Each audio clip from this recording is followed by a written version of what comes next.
Қайырлы таң, қадірлі көрермен, қазақтың үйдегі жоспарды базардағы нарық бұзады деген сөзін сүзгіден өткізудің реті келіп тұр бүгін. Себебі ауру астан демей ме халқымыз. Жалпы 2020 жылға қарай әлемде азық-түлікке деген сұраныс 85%-ға артады деген болжам бар. Иә, азық-түлік өндірісінде импортқа тәуелді елімізді бұл мәселе айналып өтпейтіні екі бастан белгілі. Жалпы таңдайға татымда, денсаулыққа залалсыз ас ауқатты сабырлы іздейтін заман келе жатыр деп айтсақ қателеспейтін сияқтымыз. Бүгін біз осы жайлы айтқымыз келеді.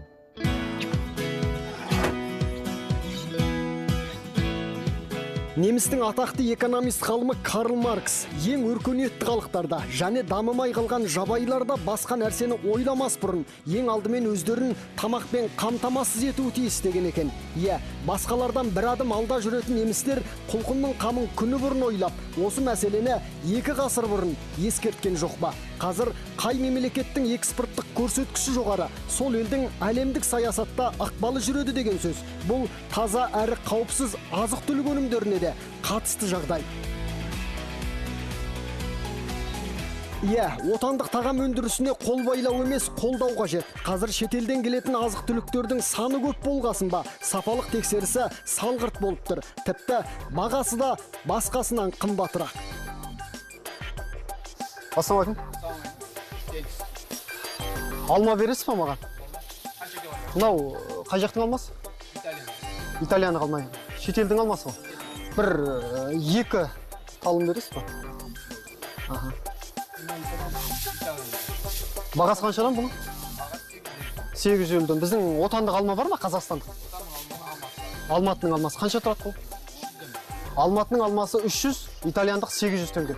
Жақсы, қымбатын көрейік. Өлшеп беріңізші, қанша болады? Жақсы, жігіттер, рахмет.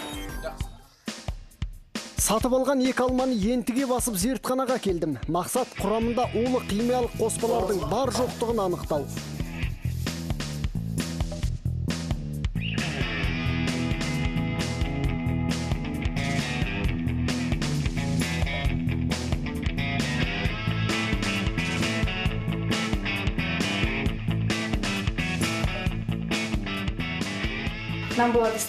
Зертханаға әкелінген алманың құрамындағы нитраттың мөлшерін анықтау үшін 2 кезеңнен тұратын экспертиза жасады.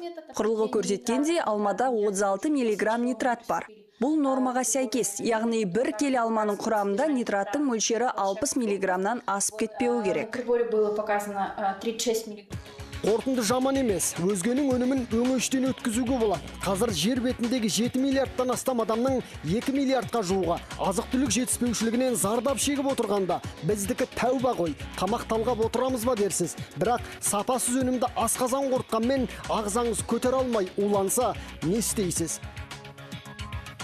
Қазір таза тамақтың өзін табу қиын болып қалды. Шет мемлекеттен келіп жатқан мына базардағы әдемі көрініп тұрған мандариндеріңіз, апельсиндеріңіз, әдемі алмаларыңыз, банандарыңыз, олардың барлығын сырты жақсылап дезинфекцияланып, нитраттармен тазаланып келеді. Сосын барып оны біздің балалар пайдаланады, өзіміз пайдаланамыз. Бірде қабағын ашимыз, бірде ашымаймыз, сөйтіп оны жеп, балалардың организміне, өзіміздің организмге қанша токсиндерді, қанша нитраттарды нормадан тыс кіргізіп жатырмыз. Соның барлығы біздің организмімізге зоб ауруларына келіп жатыр. Семіздіктің, жүрек аурудың, қазір қарап отырсаңыздар, көп жүрек аурулар кездесіп жатыр. Соның барлығы организмге қан менен тұздың нормадан тыс келуіне байланысты.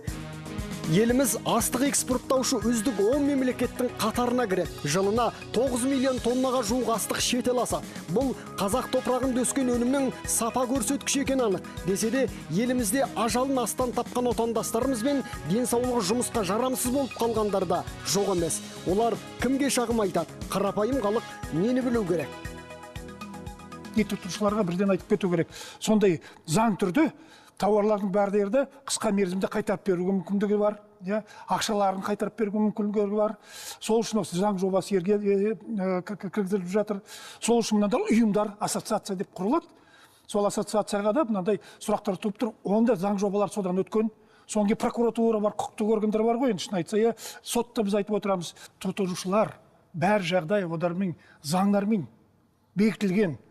Одар өздерін құқықтарымыз қорғаймыз десе, сана сезімін кішкене көтеріп, өздерінің құқықтарын қорғай алады, мемлекет оған көмектеседі.